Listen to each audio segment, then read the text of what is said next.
Dear students, ഇന്ന് നമുക്ക് പഠിക്കാനുള്ള ടോപ്പിക് ട്രെയിനിങ് ടു എന്റർപ്രണേഴ്സ്. നമ്മൾ എന്റർപ്രണർഷിപ്പ് ഡെവലപ്മെന്റ് പ്രോഗ്രാം ആണ് പഠിച്ചുകൊണ്ടിരുന്നത്. അപ്പോൾ ഏതൊക്കെ രീതിയിലുള്ള ട്രെയിനിങ് പ്രോഗ്രാംസ് ആണ് നമ്മൾ പ്രൊവൈഡ് ചെയ്യുന്നത് എന്നുള്ളത്. അപ്പോൾ ട്രെയിനിങ് പ്രോഗ്രാംസ് എന്താണ് ട്രെയിനിങ് എന്ന് പറയുന്ന ടോപ്പിക് ഞാൻ ഇനിയും പറയുന്നതിൽ അർത്ഥമില്ല. അപ്പോൾ നമുക്ക് ഡയറക്റ്റ് മെത്തേഡ്സ് ഓഫ് ട്രെയിനിങ്ങിലേക്ക് കടക്കാം. First method is lecture method. Lecture method ഇപ്പൊ നമ്മൾ ഒരു ക്ലാസ് എടുക്കുന്നത് പോലെ എക്സ്പേർട്ട് ആയിട്ടുള്ള പർട്ടിക്കുലർ ടോപ്പിക്കിൽ എക്സ്പേർട്ട് ആയിട്ടുള്ള ഒരാള് നിങ്ങളെ ക്ലാസ്സിന് ഇരിക്കുന്നു. അദ്ദേഹം ഈ പർട്ടിക്കുലർ ടോപ്പിക്കിനെ കുറിച്ചുള്ള കാര്യങ്ങൾ പറയുന്നു. That is lecture method. This is an old and common method of training.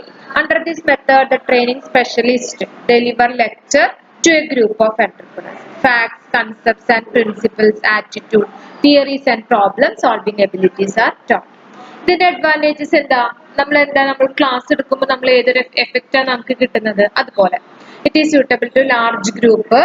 അതുപോലെ തന്നെ cost of training is less. ഒരാൾ പറഞ്ഞാൽ മതിയല്ലോ. It is more suitable for imparting the theoretical knowledge. It reduce anxiety about the upcoming training programs. അപ്പൊ നമുക്ക് at A ടൈമിൽ അദ്ദേഹം ഉള്ളത് കൊണ്ട് തന്നെ നമുക്ക് എന്തെങ്കിലും ഡൗട്ട്സ് ഉണ്ടെങ്കിൽ അത് ക്ലിയർ ചെയ്യാനും സാധിക്കുന്നു. നിങ്ങൾ എങ്ങനെ ഒരു ക്ലാസ്സിൽ ഇരിക്കുന്നോ ആ ഒരു എഫക്റ്റ് ആണ് അവിടെ വരുന്നത്. അപ്പോൾ നെക്സ്റ്റ് നമുക്ക് പഠിക്കാനുള്ള മെത്തേഡ് എന്ന് പറയുന്നത് കോൺഫറൻസ് മെത്തേഡ് ആണ്.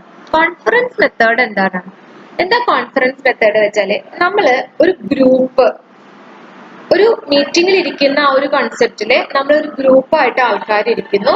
ഈ ഗ്രൂപ്പായിട്ട് ആൾക്കാർ ഇരിക്കുമ്പോൾ എക്സ്പേർട്ട് ആയിട്ടുള്ള ഈ പർട്ടിക്കുലർ ടോപ്പിക്കിനെ കുറിച്ച് എക്സ്പേർട്ട് ആയിട്ടുള്ള ഒന്ന് രണ്ടാളും ആ ചർച്ചയിൽ വരും.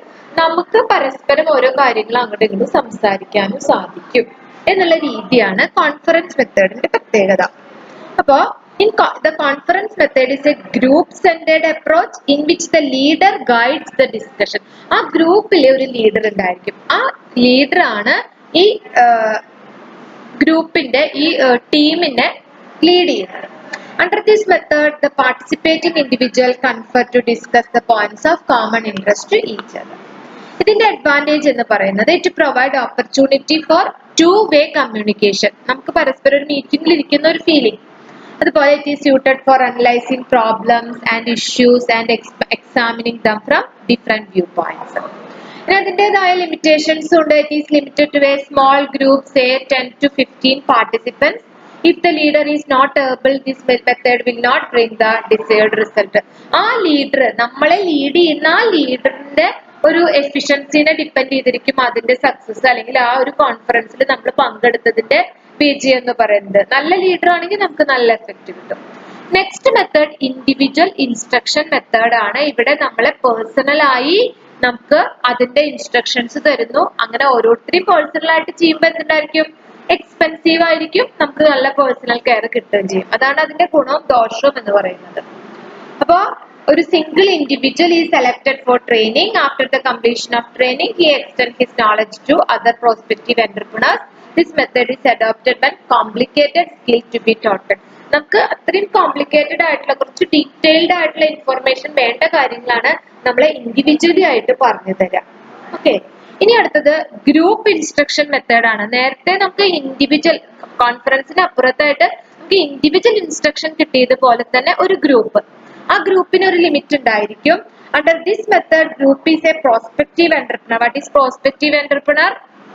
എന്റർപ്രണർഷിപ്പ് ചെയ്യാൻ ആഗ്രഹിക്കുന്ന entrepreneurs are selected and trained and general instruction is given for similar type of work of programs. അതായത് നമ്മളിപ്പോ ഈ ഒരു ഗ്രൂപ്പ് എന്ന് പറയുന്നത് ഒരു പർട്ടിക്കുലർ ഇൻഡസ്ട്രി, ഫാബ്രിക്കേഷൻ വർക്ക് ആണെങ്കിൽ അത്, അല്ലെങ്കിൽ ഒരു ബ്യൂട്ടി പാർലർ, അല്ലെങ്കിൽ എന്തായിക്കോട്ടെ ഏത് രീതിയാണെങ്കിൽ ആ ഒരു പർട്ടിക്കുലർ ഫീൽഡ് തിരഞ്ഞെടുക്കുന്നവർക്കുള്ള ഇൻസ്ട്രക്ഷൻസ് ആണ് പ്രൊവൈഡ് ചെയ്യുക. അപ്പൊ അത് കുറച്ചുകൂടി എക്കണോമിക്കലാണ്. എന്തിനെ കമ്പയർ ചെയ്യുമ്പോൾ? ഇൻഡിവിജ്വൽ ഇൻസ്ട്രക്ഷനെ കമ്പയർ ചെയ്യുമ്പോൾ. Is less time consuming method. Group of individuals are trained at A time. ഇനി റോൾ പ്ലേയിങ് ആണ്. ചില ജോബുകൾക്ക്, ചില ഫീൽഡിലെ ഉള്ള ജോബുകൾക്ക് നമ്മൾ ശരിക്കും അത് ചെയ്ത് കാണിച്ചു കൊടുക്കണം. നമ്മളൊരു ഡ്രാമയാണ് പഠിക്കുന്നതെങ്കിലോ, അല്ലെങ്കിൽ എന്താണ് നമ്മൾ ചെയ്യേണ്ട ഒരു എക്സസൈസ് ആണ് പഠിക്കുന്നതെങ്കിലോ, അല്ലെങ്കിൽ വേറെ ഏതെങ്കിലും രീതിയിലുള്ള കാര്യങ്ങളാണ് ചെയ്യുന്നത്, തീർച്ചയായും ആ ഒരു പർട്ടിക്കുലർ ആക്ടിവിറ്റി നമ്മൾ ചെയ്ത് കാണിച്ചു കൊടുക്കണം. ഓക്കെ, റോൾ പ്ലേയിങ് എന്താന്ന് ഞാൻ നിങ്ങൾക്ക് പറഞ്ഞു തരേണ്ട കാര്യമില്ലല്ലോ. Okay, under this method, trainees entrepreneurs are assigned certain roles to play.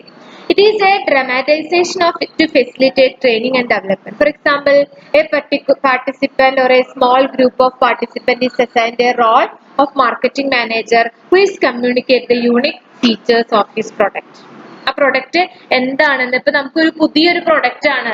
ഇപ്പൊ ആദ്യമൊക്കെ ഈ പണ്ടൊക്കെ നമ്മുടെയൊക്കെ ചെറുപ്പകാലത്ത് വാക്വം ക്ലീനർ ആദ്യമായിട്ട് ഉപയോഗിക്കുന്ന ആൾക്കാർ അപ്പൊ എങ്ങനെയാണ് ഈ വാക്വം ക്ലീനർ ഉപയോഗിക്കാന്ന് അറിയില്ലായിരുന്നില്ല. ഇപ്പൊ അതൊരു ഫെമിലിയർ ആയിട്ടുള്ള കാര്യമാണ്, നമുക്ക് ആർക്കും പറഞ്ഞു തരേണ്ട കാര്യമില്ല. അങ്ങനെ വരുമ്പോ അത് എങ്ങനെയാ ഉപയോഗിക്കുക, അതിന്റെ ഫെസിലിറ്റീസ് എങ്ങനെയാന്ന് നമ്മൾ കാണിച്ചു തരുന്നത് വേണം. പണ്ട് നിങ്ങളൊരു സിനിമയൊക്കെ കണ്ടിട്ടുണ്ടാവും അല്ലെ, TP ബാലഗോപാലൻ MA എന്നൊക്കെ പറഞ്ഞിട്ട് അദ്ദേഹം ഒരു വാൾ ഷീറ്റ് പേപ്പർ ചുമരിന്റെ മുകളിൽ വിരിക്കുന്നതും അത് ചീന്തി കളയുന്നതും അവരുടെ ചുമര് മൊത്തം വൃത്തികേടാക്കുന്നതൊക്കെ. അപ്പൊ അതുപോലെയുള്ള റോൾ പ്ലേയിങ് ആയിട്ടുള്ള കാര്യങ്ങളൊക്കെ അവിടെ ചെയ്ത് കാണിക്കേണ്ട കാര്യങ്ങൾ ചെയ്ത് കാണിക്കാൻ വേണം. നെക്സ്റ്റ് മീറ്റിംഗ് ആണ്. മീറ്റിംഗ് നമ്മൾ സാധാരണ ഒരു കാര്യങ്ങളെ പോലെ കുറച്ചൊക്കെ ഡിസ്കഷൻ എന്നുള്ള പർപ്പസിൽ അത് ചെയ്യുന്നു. Other methods are there are some other methods such as small business mentoring, entrepreneurship tutoring, networking, interviewing successful entrepreneurs, visiting enterprises, ആ രീതിയിലുള്ള കാര്യങ്ങൾ നമ്മൾ ചെയ്യുന്നുണ്ട്. കാരണം ഇതുപോലെയുള്ള സിമിലർ ബിസിനസ് ഫോംസ് ഒക്കെ നമ്മൾ IB ഒക്കെ നടത്തുന്നത് പോലെ സിമിലർ ഫോംസ് ഒക്കെ നമ്മൾ നോക്കി അവിടെ കൊണ്ടുപോയി ഒരു ടീമിനെ കൊണ്ടുപോയി അവിടുത്തെ വർക്കിംഗ്സ് ഒക്കെ നോക്കുന്ന രീതിയാണ്. അപ്പൊ ഇത്രയും 7 മെത്തേഡാണ് നമുക്ക് എന്റർപ്രണേഴ്സിന്റെ ട്രെയിനിങ്ങിനെ കുറിച്ച് പഠിക്കാനുള്ളത്. ഓക്കെ, നമ്മുടെ ഈ ചാപ്റ്റർ തീരാണ്. ഇനി ഇതിനെ റിലേറ്റ് ചെയ്തിട്ട് നമുക്കൊരു അസൈൻമെന്റ് അടുത്ത ദിവസം ഞാൻ തരാം. ആ അസൈൻമെന്റ് നിങ്ങൾ സബ്മിറ്റ് ചെയ്യണം. Okay, thank you.